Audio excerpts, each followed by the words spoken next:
জয় হলো, সেখানে যেন ঝান্ডা উত্তোলন হলো। এখন সেই নবী কাফেরদের যে সমস্ত গনিমতের মাল সবগুলি এক জায়গায় জড়ো করলো। যুদ্ধটা হলো ঠিক, কিন্তু আল্লাহকে রাজি করার জন্য হলো না মানুষকে দেখাবার জন্য হলো? এমনি করে আল্লাহর নৈকট্য লাভের উদ্দেশ্যে হলো না? দেখা যায় নবী যেন বলেন যে না আমাদের যেন ক্ষমতায় হলো, এটাকে জানার জন্য, যাচাই করার জন্য গানিমাতের মালগুলো সব এক জায়গায় গচ্ছিত করে রাখা হয়েছে।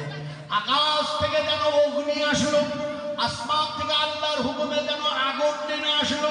সিস্টেমটা তখন এরকমই ছিল। সেই আগুন এসে যখন গানিমাতের মালগুলিকে পুড়িয়ে ছাই করে দিয়ে যেন সে আগুন যখন চলে যায়, তখন নবী জানতেন আর নবীর উম্মতেরা জানতেন আমাদের জিহাদ আল্লাহর জন্য হয়েছে, এই জিহাদ যেন আল্লাহ যেন কবুল করেছেন।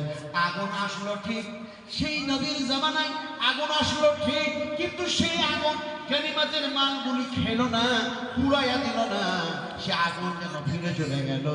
নবী যেন অবাক হয়ে গেল। যুদ্ধটা করলাম ঠিক আল্লাহকে রাজি করার জন্য, দ্বীনকে প্রতিষ্ঠিত করার জন্য, তাহলে এই যুদ্ধ আল্লাহর জন্য হয় নাই যে গনিমতের মাল কই আগুন তো পুড়াইয়া ছাই করলো না। ফলে সে সময় নবী যেন চিন্তায় চিন্তিত হলেন, আর তিনার উম্মতদেরকে এক এক করে ডাকলেন আর বললেন তোমরা সবাই আমার হাতে হাত দিয়ে বাইত নাও। সবাই বাইত নাও, বাইত হাতে মুসাফা করো। বুখারী শরীফের একটি হাদিস শোনাই, মুহাম্মদ রাসূলুল্লাহ সাল্লাল্লাহু আলাইহি ওয়াসাল্লাম তায়েফের মাটিতে তিনি একটা জায়গায় বসে আছেন। নবীজির গোটা শরীরটা দিয়ে রক্তে রক্তাক্ত হয়ে রক্তগুলো টপ টপ টপ টপ করে যেন পড়ছে। সেই জায়গাটা আমি দেখলাম। গতবারে গিয়ে আল্লাহ পাক দেখালেন, আপনাদের এখানে আমি কখন যেন এসেছিলাম, এক সময় বলেছিলাম আপনাদের জন্য দোয়া করবো জান্নাতের ভিতরে, জান্নাতের মধ্যে দোয়া করবে, কথা বলেছিলাম আপনাদেরকে। জান্নাতের মধ্যে দোয়া করলাম, বলে জান্নাতে গেলেন কখন হুজুর, আর আপনি জান্নাতের মধ্যে দোয়া করলেন কখন? আপনারা খুব আশ্চর্য হয়ে যাচ্ছেন।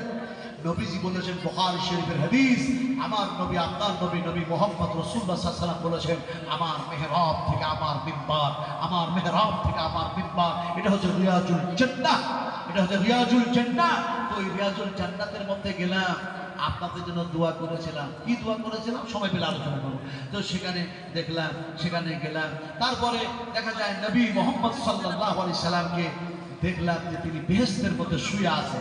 বলে হুজুর এই চোখ দিয়ে কি নবীকে দেখা যায় যে বেহেশতের মধ্যে শুয়ে আছে?